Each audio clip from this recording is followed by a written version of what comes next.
લોકો નથી વ્યવહારમાં બોલતા, જો ડર ગયા સો મર ગયા. ભય મૃત્યુ કા દૂસરા નામ હૈ. હમણાં કોઈક જગ્યાએ હેલિકોપ્ટરનો અકસ્માત થયો, નાનકડો એવો, તો આમ થોડું હેલિકોપ્ટર અમુક ઊંચાઈથી પડ્યું, તો બીજા બધાને કાંઈ ન થયું, એક ભાઈ ગુજરી ગયા. પછી ગુજરી જવાનું કારણ કે આમાં કાંઈ એવું પેલું હતું નહીં, બાકી બધા બચી ગયા ને આ ભાઈ એનું મૃત્યુ થયું. ડૉક્ટરોએ બધાએ બધી તપાસ કરીને તો કે આ અકસ્માતથી નથી મર્યા. ઓય બાપા ગયા, એ જે ભય હતો ને એમાં આ ભાઈ વયા ગયા, બીજા બધાને કઈ નથી. अकस्मात से नहीं मरे, उस भय के चलते हार्ट पे जो असर हुआ उसमें गए.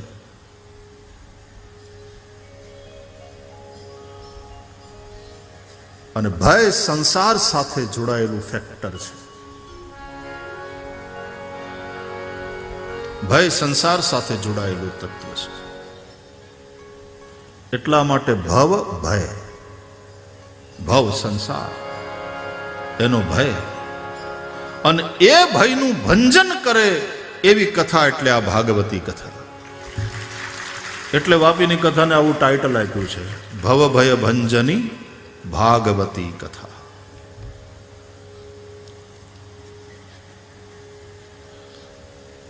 ભાગવત અને ભગવાન એ જુદા તો છે નહીં.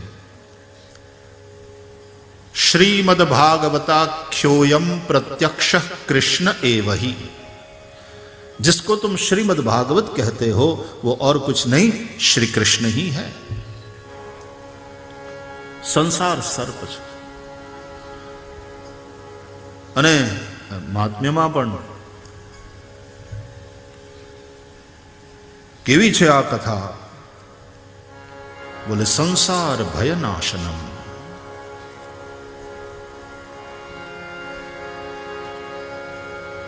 રામચરિતમાનસમાં સંશયને સર્પ કહ્યો છે. સંશય સર્પ ગ્રસન ઉર્ગાદ. संशय रूपी सर्प को ग्रसने वाले गरुड़ की भांति ये कथा.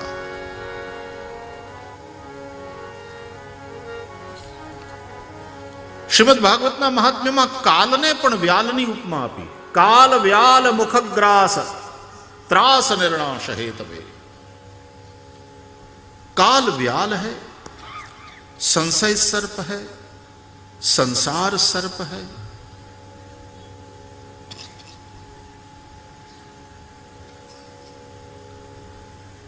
सर्प थी भय लागे, सर्प डसे એને ઝેર ચડે, એને શાંતિ ન હોય. એનો સમય રહેતા જો ઈલાજ ન થાય તો એ મરે.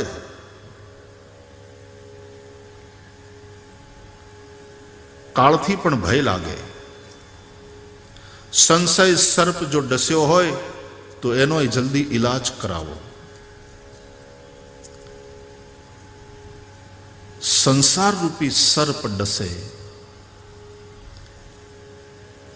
માણસ મરે.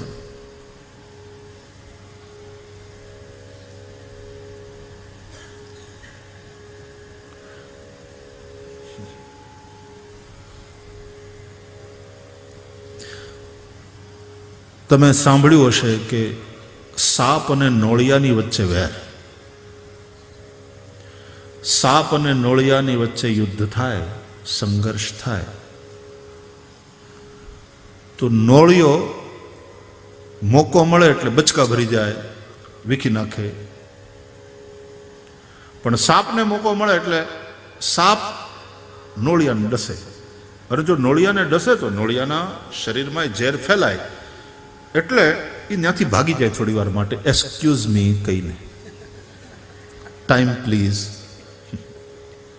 એવું બોલીને નોળિયો વધ્યો જતો રહે લડાઈમાંથી કે હું હમણાં આવું. અને પછી એ જઈ એક જડીબુટ્ટી હોય, આપણી ભાષામાં એને નોરવેલ કહીએ છીએ, એ સૂંઘી આવે નોરવેલ, એટલે પેલું બધું ઝેર ઉતરી જાય. પાછો તાજો માજો થઈને હાજર થાય, સાપની સાથે લડે. એ સાપને મારવાની કોશિશ કરે, વળી સાપને મોકો મળે અને સાપ જો ડસે, વળી નોળિયો ઝેર ચડે એટલે વયો જાય સમય લઈને, અને જડીબુટ્ટી સૂંઘી આવે, ઝેર ઉતરી જાય, વળી પાછો હાજર થાય સંઘર્ષ માટે. એમ કરતા કરતા એ લડાઈમાં અંતે નોળિયો સાપ ઉપર વિજય પ્રાપ્ત કરે. બસ સંસાર એ સર્પ છે, અને જ્યારે જ્યારે આપણને ડસે ત્યારે આપણને ઝેર ચડે છે. વેરનું ઝેર, દ્વેષનું ઝેર, ક્રોધનું ઝેર, વાસનાનું ઝેર, ઈર્ષાનું ઝેર, આ બધા વિષ ચડે. અને ત્યારે જે અશાંતિ થાય, અસુખ થાય, અને આવા જ્યારે ઝેર વધી જાય ને જીવનમાં, એટલે સંસારને તે કહી દેવાનું, જરા ટાઈમ પ્લીઝ, એક્સક્યુઝ મી.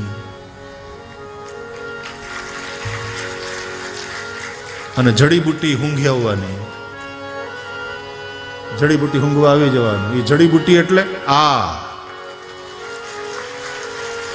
એ જડીબુટ્ટી એટલે શ્રીમદ ભાગવત, એ જડીબુટ્ટી એટલે રામાયણ. ટાઈમ પ્લીઝ કહીને સંસારને કહેવાનું, જવું પડશે હવે. ક્રોધ બહુ વધી ગયો, ઈર્ષા વધી ગઈ, દ્વેષ વધી ગયો, થોડાક નિવૃત્તિ લઈ લઈએ આપણા કાર્યમાંથી.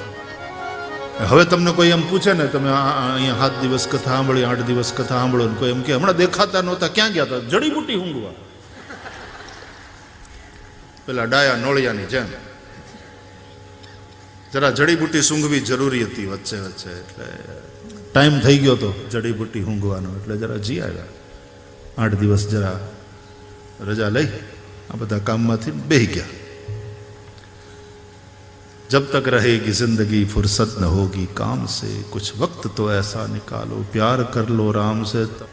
ग्रंथ नवे हा श्री कृष्ण. असं म्हणतात. भागवत की आरती है मराठी में. जय हो जय श्री भागवता, आरती करू तुझ भगवंता. जय हो जय श्री भागवता, आरती करू तुझ भगवंता. ग्रंथ नवे हा श्री कृष्ण. ये ग्रंथ नहीं है, ये श्री कृष्ण स्वयं.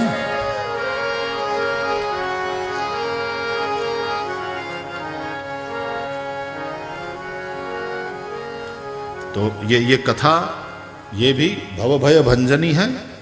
भगवान को भी हम क्या कहते हैं?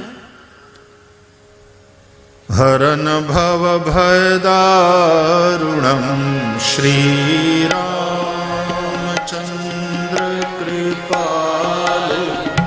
भज मन हरन भव भय दारुणम. नव कंज लोचन मुख कर कंज पद कंजारुणम. श्री राम श्री राम श्री राम श्री राम. कंदा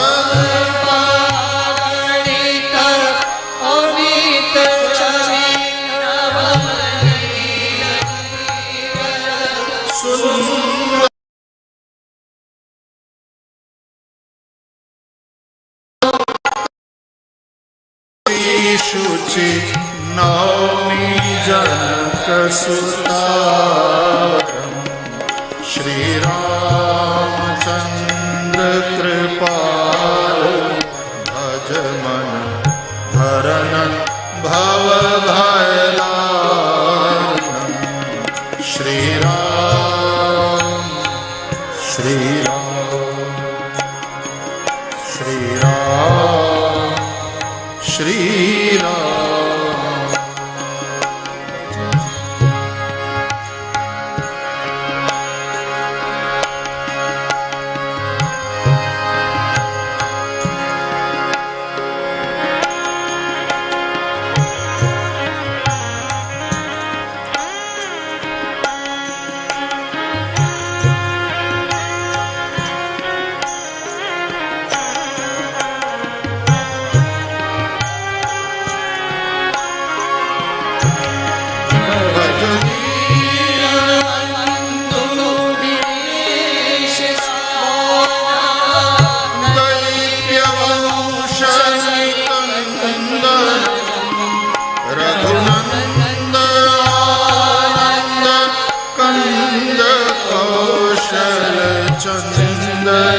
दशरथ नंदन श्री रामचंद्र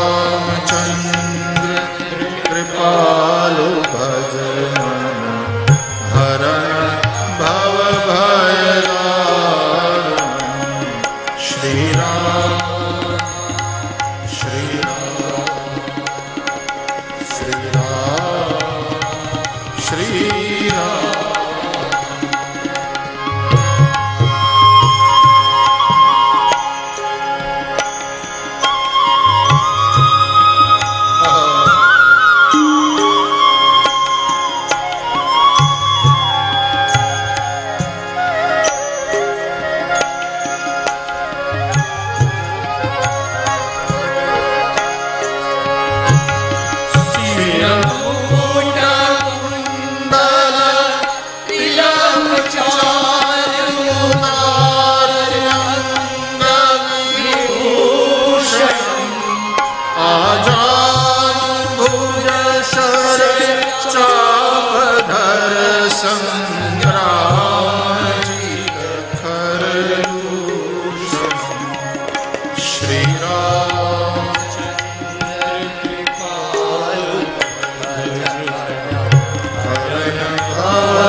हरन भव भय दारुणम।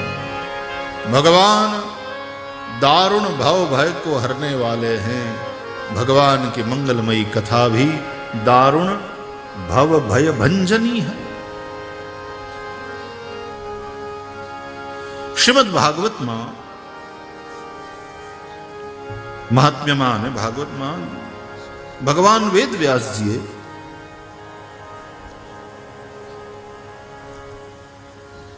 संसार ने सर्पनी उपमा आपी। भागवतना अंते संसार सर्प दष्टम यो विष्णुरातम अमु मुचत। सुखदेव जी की वंदना है।